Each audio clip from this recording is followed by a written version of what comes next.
What's up, wizards? Today I'm going to be showing you this new MOGRT I've created. It's basically a mock-up MOGRT that lets you drop a photo, a screen recording, or really any footage into an iPhone, an iPad, or a laptop like a Macbook Pro. I call it Screen Captain, and it is a dynamic motion graphics template for Adobe Premiere. All right, so let's begin. If you've never used a MOGRT before, you can start here in the Graphics Templates panel. Click this little button here, Install Motion Graphics Template. Navigate to where on your computer the file is.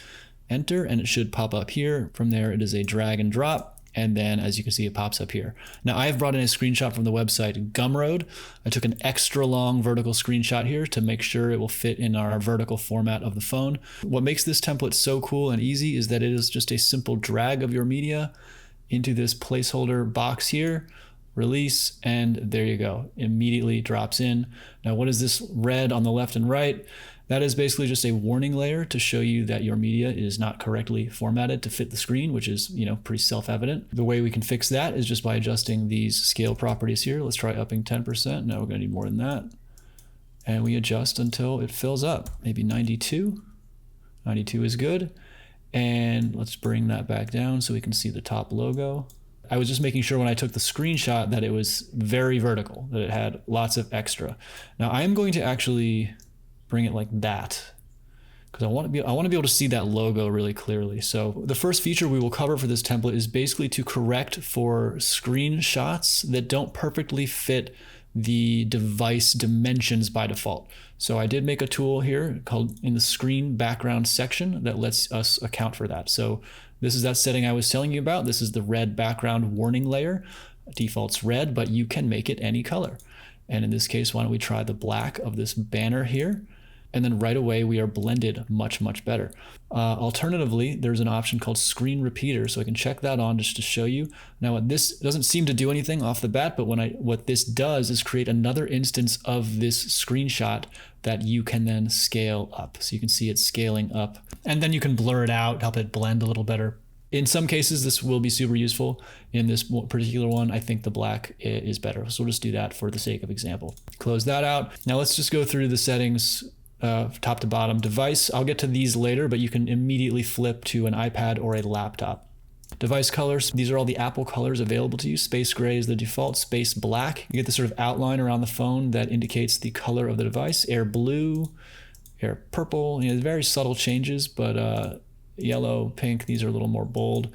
But yeah, they let you just play with the color of the device. I'm gonna bring it back to space gray, which is fine for the example. iPad bezel color. This is a setting specific to the iPad, so we will cover that later. Orientation vertical, you can also flip it to horizontal.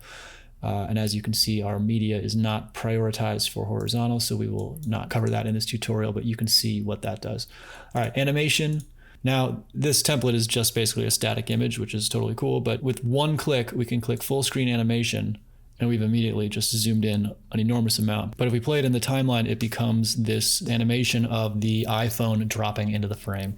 Now, animation duration, it defaults at 2 seconds, but we can extend it to say 7 if we want it to be a real slow zoom in. The animation intensity is just basically how much of an easy ease sort of effect is it. 10 would be the most. So if you were generating a move like this using, say, the graph editor in After Effects, it would be the most aggressive slope. And 1 on intensity would be an actual linear movement with no easy ease at all. And I'll just play that. So over the course of 2 seconds, it just sort of linearly moves in. I like 8 by default, so I just kind of left it there. If there is going to be a set it and forget it, that seems like a nice, smooth movement. I'm going to leave the animation on for this example. Now, the next one, I'm going to skip drop shadow for now and jump to background. So by default, this image you are seeing has a transparent background. So you can really just drop any video or still underneath it, and that could be your background. Adding a blur, maybe dropping the opacity down helps the phone or whatever device pop a little better, but yeah, it's up to you. It is transparent by default. Alternatively, if we don't want to make a background, for convenience, I have built out a background generator. We can one click that on, and there it is. Background generator. So it's basically a solid color with a slight gradient built in. There's a little bit of movement built into that gradient. So it's like a spotlight that sort of moves underneath the device. There's a light theme, or you can switch it over to a dark theme where that spotlight effect is maybe a little more dramatic. The spotlight mask is just how intense the light is basically. And then you can switch to any color. In this case, maybe we'll pick like the pink we see on the site, switch it over to light mode, which feels a little more correct. Or we could find that kind of turquoise and immediately match the device to the graphic that we're seeing on screen. It's really just a quick and convenient way to make this look good. And now I'll show you drop shadow, because drop shadow doesn't look like much on a black background, but on a turquoise one, sure does. So with one click, that's just my curated preference for a good drop shadow, but you have all of these settings to dial it in to your personal taste as well.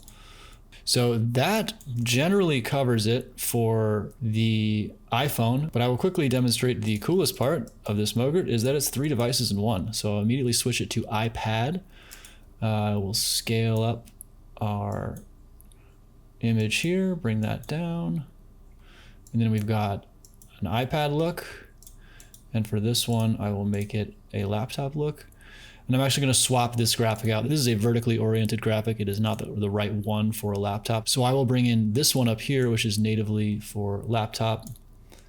And we will adjust this to taste, bring that up. All right, and this is a good example of where we'll want to go into this screen background option here.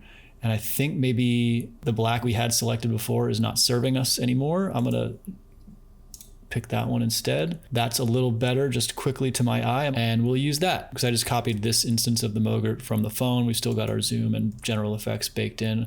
But yeah, in one MOGRT, you've got 3 devices and all the various settings to make it look good quickly. I'll show you on this one. We can go to that last setting I had to show you, iPad bezel color, black, white. Now, I used to make iPads. We don't have it quite totally filled yet. 139. That's better. Maybe 140. Good.